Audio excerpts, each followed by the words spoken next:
What's going on, everyone? Nick or Catalyst here. Thank you all so much for tuning in. As always, I hope you all are having a wonderful Monday. So tomorrow, the Apocalypse DLC is coming out for Battlefield 1, and it is going to be a fantastic DLC, I believe. I cannot wait for it to come out. I will definitely be streaming it tomorrow when I get the chance. But it's pretty soon after the Turning Tides DLC that this has come out, and a lot of content and a lot of things have happened to Battlefield 1 over the course of a month, and that's funny to say considering that the first DLC took like what, 6 months, and then the second DLC took another 6 months, and now it's kind of jam-packed, all the content kind of at the end of Battlefield 1's life cycle. But if you know anything about Battlefield games, is that they tend to generally live on past the end of their cycle. There are still a lot of people playing Battlefield 4 to this day, and that game came out in 2013, if you can believe it.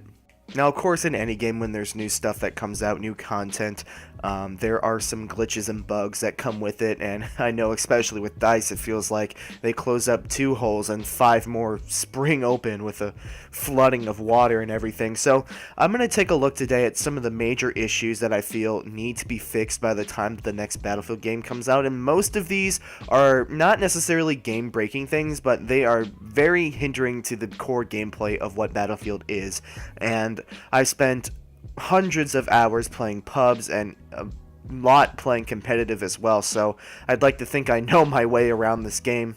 So this is a list in no particular order, but these are things that I feel like should be addressed and should be fixed, especially if the next Battlefield is going to be World War II centered, because I feel like the gameplay is going to be very similar to Battlefield 1. I feel like a lot of the game mechanics and the way that the guns feel and the time to kill is going to be very, very similar as to if it was going to be a modern game or Battlefield Bad Company 3, which, if the rumors are true, is going to be coming out next year after Battlefield 2018.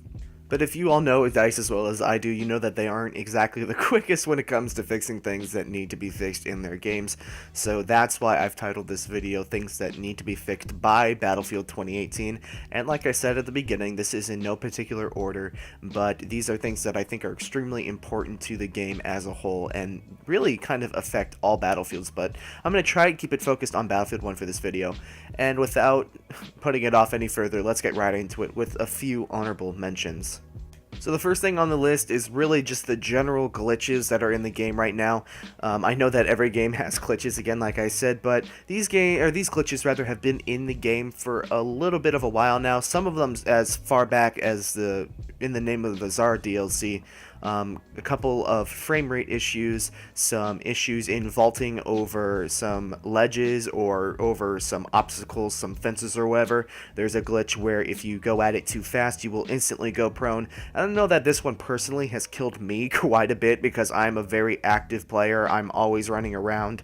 I am always sliding and using my mobility to my advantage, so that glitch is really infuriating. And there's also a glitch that I've gotten quite a bit, more so recently, where on certain maps, especially in Operations, I will spawn in without a weapon, and sometimes it could take anywhere from 30 seconds to a minute and a half for me to actually, or not for me rather, but the game to download the weapon, or so to speak, into my hand so that I can use it. That's an extremely frustrating glitch as well. And then there's also a couple of buggy revive glitches, including if you're looking down into a scope when you get killed and you get revived, that scope, I guess, circle is still on your screen, that zoom focus, if you know what I'm talking about, as well as some other glitches where you can't aim vertically or horizontally, you can't switch weapons, or your character is glitching out, spazzing out almost. So those are just a few glitches that I feel like have kind of run their course in Battlefield 1 as of now, and they deserve to be patched, if not with the Apocalypse DLC that comes out tomorrow, soon in subsequent patches that will come out before Battlefield 2018 does.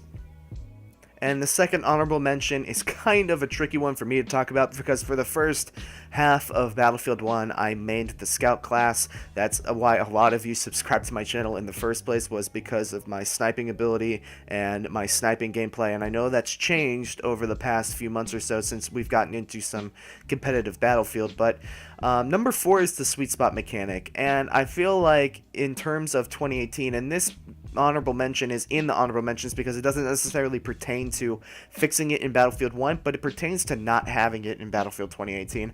I think that the sweet spot mechanic should be taken out of the game completely. I think it's a load of boo hockey, trying to keep this PG. I think it's a load of garbage, and it should not be in the game. At first, I enjoyed it. I thought it was a nice way for snipers to be able to maneuver and be rewarded for good positioning, but the more and more I get killed by the Martini Henry, the more and more I hate the sweet spot mechanic, and I feel like it really just it's a casual mechanic in the game that caters to those who cannot hit headshots, and the more and more I play this game, the more and more I really don't like it, and I think that it should go back to the type of sniping that was seen in Battlefield 3, Battlefield 4, and Hardline, in which you had to get a headshot to get a one-shot kill, otherwise you were going to have to get a two-shot. So that is the last honorable mention, and now we're moving on to the bulk of the video, which is really the central issues in Battlefield 1 that I think need to be fixed. The first of which being the medic class, or well, I guess not exactly the medic class per se, but finding a way to make the medic class a little bit more enticing. I know Battlefield and DICE released a little bit of a statistic on the most popular classes to play in Battlefield 1, and not so surprisingly, Assault was number 1, and I cannot remember whether medic was second or third, but it's interchangeable with the Scout class. But I kind of feel like that stat is a little bit unreliable in a certain sense, because the medics that are playing the medic class are not playing the medic class to play the medic class. They're playing it for some of the strong medic weapons that are in the game. The Fedorov, the Mondragon, the Zed Splatter, and so on and so forth. The Farquad now with the new TTK patch.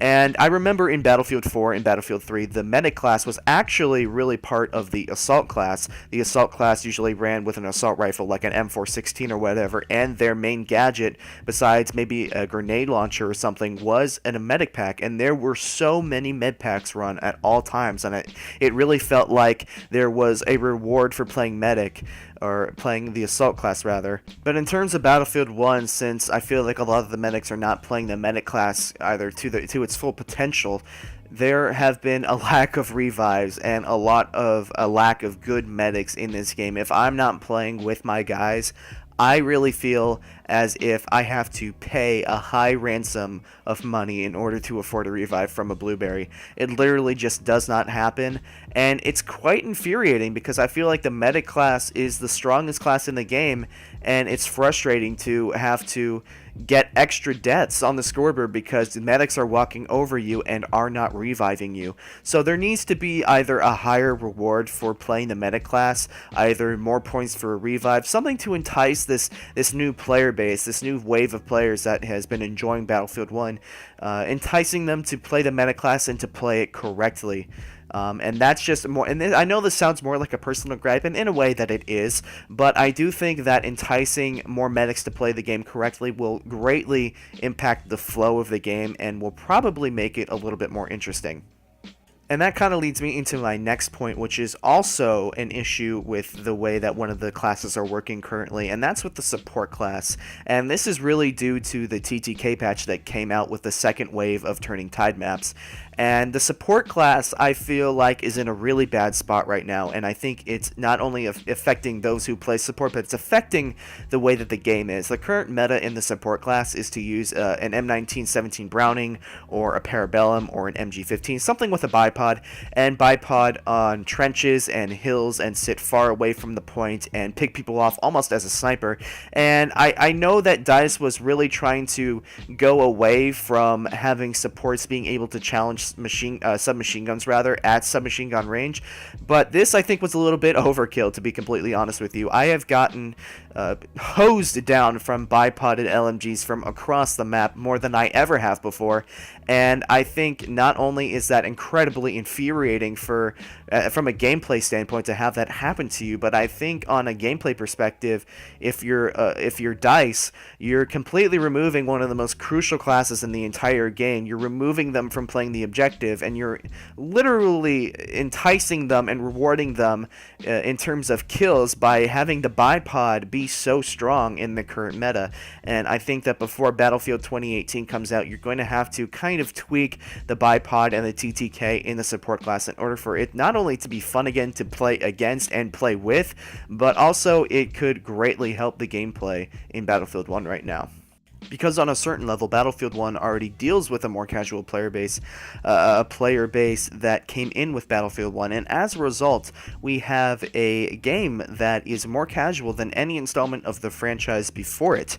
So when you take a look at this and you see DICE encouraging players to stay away from the objective and bipod up without pushing with your team, it really goes against everything that the franchise has been built upon, which is strong team FPS gameplay. So I think DICE really needs to reevaluate the support class and take a look at it and tweak it or do whatever they need to do, and as a result it will really enhance the gameplay in the current meta of the game, and really, as with my last point about the meta class, make the game a lot more playable.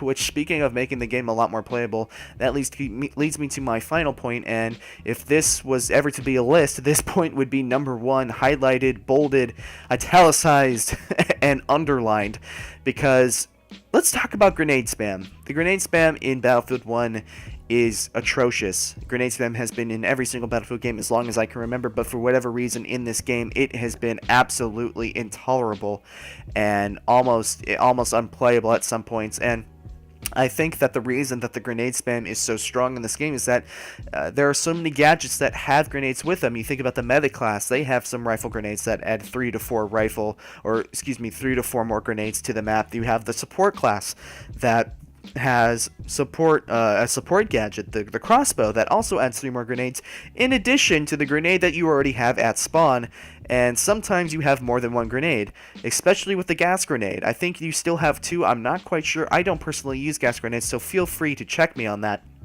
But there are so many grenades in this game, and at a certain point, it starts to make the gameplay unfun and unplayable. There have been numerous times when I have been playing a game of operations on Fort de Vaux, and we have 3 full battalions behind us, and then we get to that second sector of Fort de Vaux, which is inside the fort, and we lose all 3 battalions because we cannot get past a certain choke point or hallway because it is literally being flooded by grenades. There have been times when I have been alone, and I have seen 6+, granted, I'd think probably even 10+ grenade indicators coming all my way because everybody on the other team is deciding to unleash their whole arsenal of grenades on me all at once. All their AT grenades, all their rifle grenades, including incendiary and gas grenades. And at that point, like I said, the game becomes so unfun to play, and it becomes almost, it really just becomes irritating. So, I think what Battlefield needs to do here is they need to go back to the Grenade 2.0. And the Grenade 2.0 never officially made it into the game, but it was tested on CTE quite a while when the initial ammo patch was going to be released into the game. And what Grenade 2.0 would have done was, regardless of if you died or not, your grenade was set on a timer. So let's say you lived, you threw your grenade, and then you died. If you did not go through the full time allotment on that timer, you would not get your grenade back at spawn. And people were in such an uproar over this. They were so angry about it because on one hand they wanted to lower the grenade spam, but then when DICE was trying to, lower the grenade spam and take away their grenades, people were upset about it. And I'm taking a look at this and I'm saying, well, you can't have both. You can't have your grenades and have less grenade spam. And for the longevity and playability of the game, I would choose less grenade spam. I would be perfectly okay with not having a grenade at spawn if it meant that I would not get absolutely bombarded by gas grenades, incendiary grenades, and of the like as soon as I rounded a corner, because people are just unloading their grenades as soon as they spawn into the map. And it just generally makes this game unfun, and it makes it unplayable sometimes. So that is my final point of the video. I hope you all enjoyed it. If you did enjoy it, make sure to drop a like on the video. And if you are new around here, subscribe. Drop a comment down in the comment section. I'm really interested to see what you all have to say about this. I've been thinking about making this video for a while, but I haven't, had the time to put it into proper words. And at some point, I just said, well, I don't really have time to put it into proper words. I'm just going to spitball and go at it and see what comes up, see what comes to mind. So, thank you all so much for watching. My name is Nicker Catalyst, and I will see you all here another time.